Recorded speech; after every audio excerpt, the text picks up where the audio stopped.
ಆದಿ ಮೇಲೆ ಬಂದು ಮಾತ್ರ ಅಚ್ಚಿ ಕಡೆ ಹೋಗ ಏನು ಹುಚ್ಚನ ಆಯ್ತು ಏನು ಇದು ಮನುಷ್ಯ ಆಯ್ತು ಒಟ್ಟೇ ತಿಳಿವತ್ತೈತಿ ಇವನು ಅವ್ನ ಊರಾಗಿದ ಬಿಸಿದ ಬೀಜ ಐತ್ರಿ ಬಿಸಿದ ಬೀಜ ಬೀಜ ಕಾಂಗ್ರೆಸ್ ಅಂತ ಇದ್ದ ಕಿತ್ತು ಒಯ್ತಾರು ಈರಾಗ ಕಿತ್ತು ಒಗಿಬೇಕಂದ್ರ ಇವನು ಅವನ್ ಬಿಕ್ಕಿ ನಿಂತು ಮಗ ಇವ ಹೆಂಗ್ ಕೂತಾನ ನೋಡ್ರಿಲ್ಲ ಇನ್ನೊಂದ್ ಜರ ಆದ್ರೆ ಹಚ್ಚುದ ಆ ಟೈಪ್ ಕೂತಾನ್ರಿ ಇವ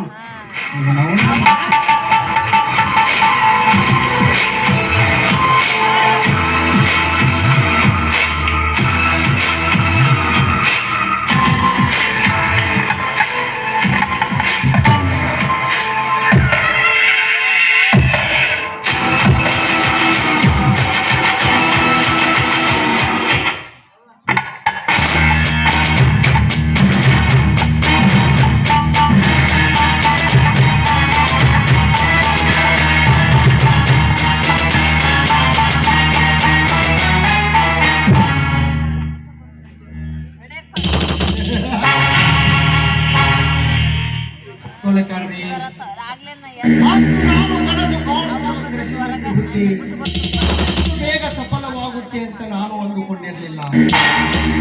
ಇನ್ನು ಮುಂದೆ ನೋಡು ಈ ಸೂರ್ಯಕಾಂತನ ಆಟ ನೋಟ. ನಾನು ನಾಗೇಶನ ತಲೆಯಲ್ಲಿ ತುಂಬಿದ ವಿಷದ ಬಾಂಬ್ ಶಂಕರನ ಸಂಸಾರವನ್ನೇ ಬ್ಲಾಸ್ಟ್ ಮಾಡಿಬಿಟ್ಟಿತು.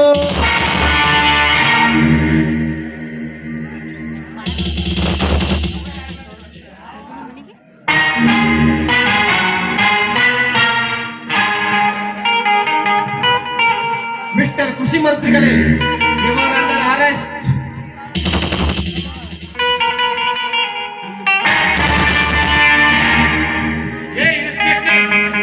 ನೀನೊಬ್ಬ ದಕ್ಷ ಅಧಿಕಾರಿ ಎಂದು ಈ ಬೆಟ್ಟದ ಹುಲಿಯ ಮುಂದೆ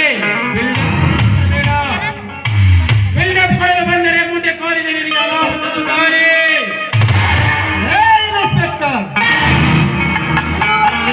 ಪರ್ಮಿಷನ್ ಇಲ್ಲದೆ ಯಾರು ಮನೆ ಒಳಗೆ ಬಂದಿಲ್ಲ. ನೀನು ದಾರಿ ತಪ್ಪಿ ಬಂದಿದ್ದೀವಿ. ಬಂದವರನ್ನು ಬರೆಗೈಯಲ್ಲಿ ಕಳಿಸಿಕೊಟ್ಟಿಲ್ಲ. ಈ ಕಲಿಯೋಗದ ನಿನಗೆ ಏನು ಬೇಕು ಕೇಳು. ಕಾಣಿಕೆ ಕೃಷಿ ಮಂತ್ರಿಗಳೇ, ನನಗೆ ಕೊಡಬೇಕಾದ ಕಾಣಿಕೆಯನ್ನ ನೀವೇ ಎತ್ತಿಟ್ಟುಕೊಳ್ಳಿ. ಏಕೆ? ನಾಳೆ ಅದು ನೀವು ಸತ್ತ ಮೇಲೆ ನಿಮ್ಮ ಸಂಸ್ಕಾರಕ್ಕೆ ಬೇಕಾಗುತ್ತದೆ. ಈ ಉತ್ತರ ಕರ್ನಾಟಕದ ಹುಲಿಯ ನಿಯತ್ತು ದುಡ್ಡಿನಿಂದ ಕೊಂಡುಕೊಳ್ಳಲು ಸಾಧ್ಯವಿಲ್ಲ. ಏ ಇನ್ಸ್ಪೆಕ್ಟರ್, ಸಾಧ್ಯವಿಲ್ಲವೆನ್ನುವುದನ್ನು ಸಾಧಿಸಿ ತೋರಿಸುವುದು ಈ ರಾಜಕೀಯ ನಾಯಕರ ಹಠ. ಈ ಅಧಿಕಾರಿ ಮುಂದೆ ಹಠ ಸಾಧಿಸಲು ಬಂದವರನ್ನು ಸತ್ತ ಕಟ್ಟಿ ಹರಿಶ್ಚಂದ್ರ ಘಾಟಿಗೆ ವೀರ ಪುರುಷರ ಗತ್ತು. ವೀರ ಪುರುಷರ ಗತ್ತು.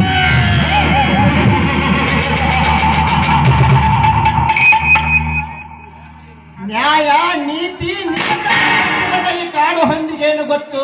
ಸೂರ್ಯ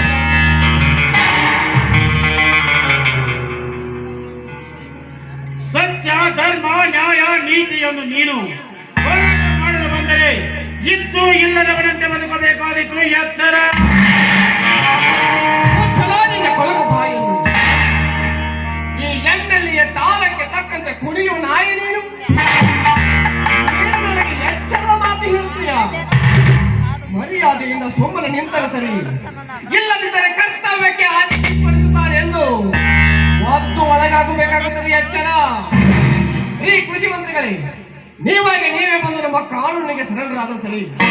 ಇಲ್ಲ ಅಂದ್ರೆ ನಾನು ಏನು ಕಿತ್ಕೊತೀವೋ ಬಚ್ಚ. ನೀವು ಈ ಭಾಗದ MLA ಅನ್ನೋದನ್ನೇ ಮರೆತು ನನ್ನ ಖಾಕಿ ಬೂಟಿನ ಏಟು ಕೊಟ್ಟು ಪೊಲೀಸ್ ಹತ್ತಿಸಿಕೊಂಡು ಹೋಗಬೇಕಾಗುತ್ತದೆ. ಎಚ್ಚರ. ಯಾವ ಕಾರಣಕ್ಕಾಗಿ ನನ್ನ ಕೈಗೆ ಬೇಟೆ ನಡೆಸುವಟ್ಟು ನಿನ್ನಲ್ಲಿ ಧೈರ್ಯ ಇದೆ ಅನ್ನೋದನ್ನು ನೋಡ್ಕೋ.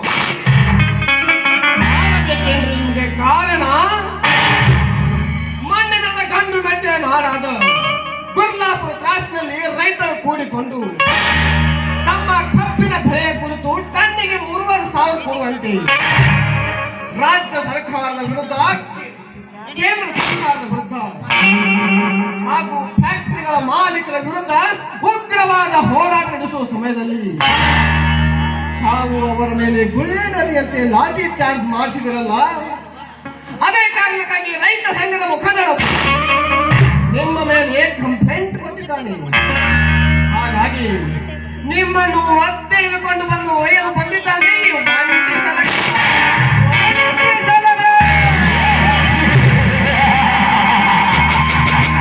ನಾನು ಈ ರಾಜ್ಯದ ಕೃಷಿ ಮಂತ್ರಿ, ಮೇಲಾಗಿ ಜನರ ಸೇವೆ ಮಾಡುವ ಜನನಾಯಕ. ನನ್ನ ಬಗ್ಗೆ ನಿನಗೆ ಯಾರೋ ತಪ್ಪು ಹೇಳಿದ್ದಾರೆ. ನನ್ನನ್ನು ಬಂಧಿಸಿ ಎಂದು ಯಾರು ಹೇಳಿದರು? ಬೊಗಳು. ಕೃಷಿ ಮಂತ್ರಿಗಳೇ, ಬಗಳಲು ನಾನೇನು ನಿಮ್ಮ ಮನೆಯ ಅನ್ನ ತಿಂದು ಹಾಗೂ ನೀವು ಸಾಕಿದ ನಾಯಿಯಲ್ಲ. ಕರ್ತವ್ಯವೇ ದೇವರು ಎಂದು ಬದುಕುತ್ತಿರುವ ನಿಷ್ಠಾಧಿಕಾರಿ. ನಮ್ಮ ಪೊಲೀಸ್ ಡಿಪಾರ್ಟ್ಮೆಂಟ್ ಅಲ್ಲಿ ಮೂಕರ್ಜಿ ಕೊಟ್ಟವರ ಹೆಸರು ಬಹಿರಂಗಪಡಿಸಲು ಕಾನೂನಿನಲ್ಲಿಲ್ಲ.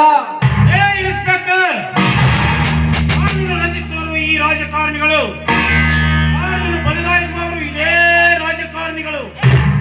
ಅಂದ ಮೇಲೆ ನಮ್ಮ ಮಂತ್ರಿಯವರನ್ನು ಯಾವ ಕಾರಣದ ಮೇಲೆ ಅರೆಸ್ಟ್ ಮಾಡಲು ಬಂದೆಯೋ? ಲೇ ದಡ್ಡ ಸಿಕ್ಕಾಮಣಿ,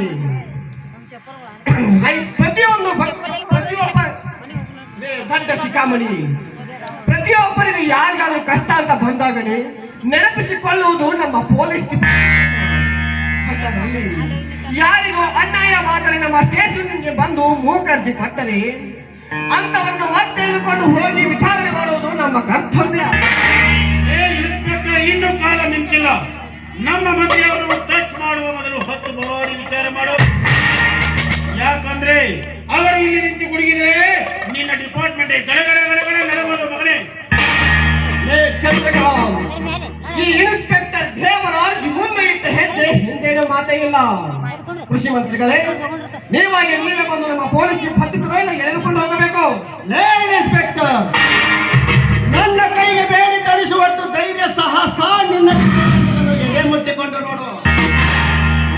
ಕೃಷಿ ಮಂತ್ರಿಗಳೇ, ತಪ್ಪು ಮಾಡಿದವನು ಎಷ್ಟೇ ದೊಡ್ಡ ಅಧಿಕಾರಿಯಾಗಿರಲಿ ಅಥವಾ ನಿಮ್ಮಂತಹ ಭ್ರಷ್ಟ ಕಾರಣೆಯಾಗಿರಲಿ, ಕಾನೂನಿನ ಮುಂದೆ ಎಲ್ಲರೂ ಒಂದೇ. ಈ ಕಾನೂನಿಗೆ ತಲೆ ಬಾಗಲೇಬೇಕು. ಕೈ ಮುಂದೆ ಬನ್ನಿ. ಎಲ್ಲೂ ಬರೀ ಎಲ್ಲೂ.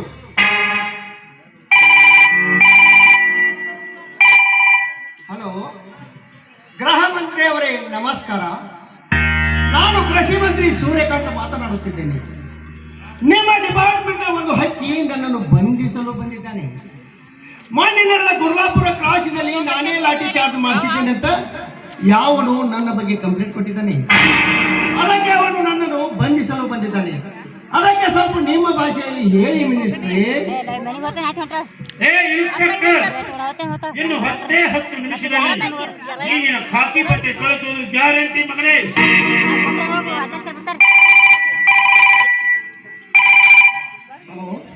ಹಲೋ, ನಾನು ಗೃಹ ಮಂತ್ರಿ ಮಾತಾಡ್ತಾರೋ. ಯಾರೋ ಒಬ್ಬ ರೈತ ನಿನಗೆ ಕೃಷಿ ಮಂತ್ರಿಗಳ ಮೇಲೆ ಕಂಪ್ಲೇಂಟ್ ಕೊಟ್ಟಿದ್ದರಂತೆ. ನೀನು ಬಂಧಿಸಲು ಹೋದ ಆ ವ್ಯಕ್ತಿ ಅಸಾಧಾರಣ ಅಲ್ಲ, ಅವನೊಬ್ಬ ರಾಜಕೀಯ ಡಾನ್. ಸುಮ್ಮನೆ ನಿನ್ನ ಮೂರು ಮುಚ್ಚಿಕೊಂಡು ಜೇಬ್ ಹತ್ತು, ಇಲ್ಲವಾದರೆ ನಾಳೆ ನಿನ್ನ ನೌಕರಿಗೆ ನೀರು ಬಿಡುವೆ. ಆಯ್ತು ಸರ್. ಇನ್ಸ್ಪೆಕ್ಟರ್, ಜಗತ್ತಿಗೆ ಬೆಳಕು ಕೊಡುವ ಆ ಸೂರ್ಯನು ಎದುರು ಹಾಕಿಕೊಳ್ಳುವುದು ಒಂದೇ, ನಮ್ಮ MLA ಸೂರ್ಯಕಾಂತನನ್ನು ಎದುರು ಹಾಕಿಕೊಳ್ಳುವುದು ಒಂದೇ. ಮಗನೇ, ಮೂರು ಮುಚ್ಚಿಕೊಂಡು ನಮಗೆ ಸೆಲ್ಯೂಟ್ ಹೊಡೆದು ಹೋಗು ಇಲ್ಲಿಂದ. ಚೋರ ಗುರುವಿಗೆ ಚಾಂಡಾಲ ಶಿಷ್ಯನಂತೆ ಇಂತಹ ಲುಚ್ಚಾನ ಮಕ್ಕಳಿಗೆ ಸ್ವಂತವರು ಸಪೋರ್ಟ್ಕೊಳ್ಬೇಡಿ. ನಡೆಯಲಿ, ಇದು ನಿಮ್ಮ ರಾಜಕೀಯ ನಡೆಯುತ್ತಿರುವುದು ನಡೆಯಲಿ. ನನಗೂ ಒಂದು ಸಮಯ ಬರುತ್ತದೆ, ಆಗ ನಾನು ಯಾರೆಂದು ತೋರಿಸುತ್ತೇನೆ. ಕಾನ್ಸ್ಟೇಬಲ್ಸ್, ಬನ್ನಿ ಹೋಗೋಣ. ನಿಲ್ಲು.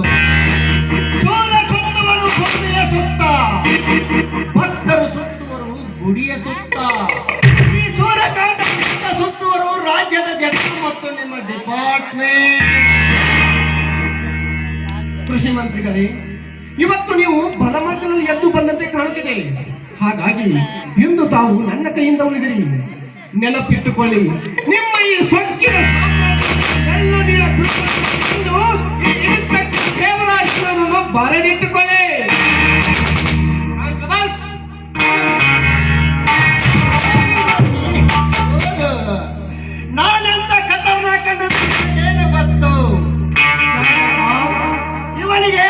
ಮುಹೂರ್ತ ಫಿಕ್ಸ್ ಮಾಡು.